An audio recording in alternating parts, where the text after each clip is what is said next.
1863 সালের 12ই জানুয়ারি কলকাতার এক বাঙালি হিন্দু পরিবারে স্বামী বিবেকানন্দের জন্ম হয়। তিনি আধ্যাত্মিকতার প্রতি আকর্ষণ অনুভব করতেন ছোটবেলা থেকেই। বিবেকানন্দ শিখেছিলেন সকল জীবের মধ্যে ঈশ্বর বাস করে, অতএব জীবের সেবা করা মানেই ঈশ্বরের সেবা করা। বিবেকানন্দের বলে যাওয়া কথাগুলো আজও যুব সম্প্রদায়কে অনুপ্রাণিত করে চলেছে। আজ আমরা স্বামী বিবেকানন্দের কিছু অনুপ্রেরণামূলক বাণী সম্পর্কে জানব, যা আমাদের জীবনের চলার পথে বিভিন্ন সময়ে অনুপ্রেরণা যোগাবে। সারাদিন চলার পথে যদি কোনো সমস্যার সম্মুখীন না হও, তাহলে বুঝবে তুমি ভুল পথে চলেছ। আমি বিশ্বাস করি যে কেউ কিছু পাওয়ার উপযুক্ত হলে জগতের কোনো শক্তি তাকে বঞ্চিত করতে পারে না। যখন আমাদের মধ্যে অহংকার থাকে না, তখনই আমরা সব থেকে ভালো কাজ করতে পারি, অপরকে আমাদের ভাবের সবচেয়ে বেশি অভিভূত করতে পারি। মস্তিষ্ককে উচ্চমানের চিন্তা ভাবনা দিয়ে পূর্ণ করো। দিবারাত্র এগুলোকে তোমার সামনে রেখে চলো, এগুলোর থেকে মহান কাজ বেরিয়ে আসবে। যেরকম বীজ আমরা বুনি, সেরকমই ফসল আমরা পাই। আমরাই আমাদের ভাগ্য তৈরি করি। তার জন্য কাউকে দোষারোপ করার কিছু নেই, কাউকে প্রশংসা করারও কিছু নেই। যারা তোমাকে সাহায্য করেছে তাদের কখনো ভুলে যেও না।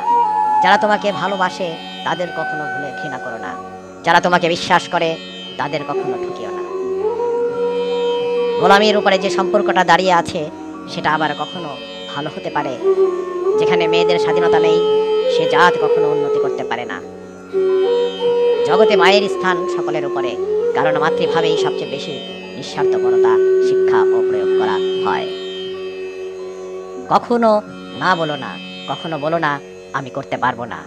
তুমি অনন্ত এবং সব শক্তি তোমার ভিতরে আছে, তুমি সব কিছুরই করতে পারো। একটি সময়ে একটি কাজ করো এবং সেটা করার সময় নিজের সবকিছু তার মধ্যে ব্যয় করে দাও।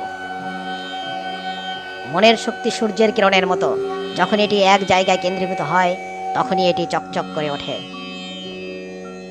যে মানুষ বলে তার আর শেখার কিছু নেই, সে আসলে মরতে বসেছে।